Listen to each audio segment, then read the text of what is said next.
Глава Коми принял участие в торжественной церемонии инаугурации президента России. Как отметил Владимир Уйба, сегодня дан старт новому политическому этапу развития России до 2030 года.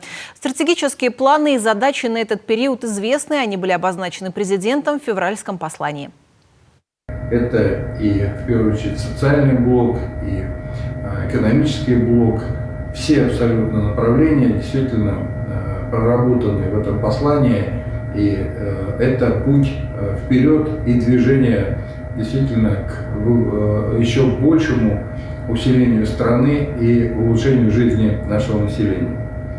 Ну и, конечно, президент и сегодня в послании, и сегодня во время инаугурации в послании постоянно говорит о особом уважении к нашим участникам СВО, нашим героям и о поддержке семей.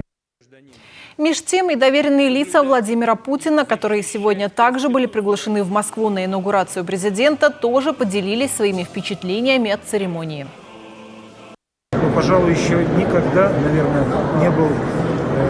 не была такая сложная ситуация в стране, и это и определило характер вступительной речи Владимира Путина.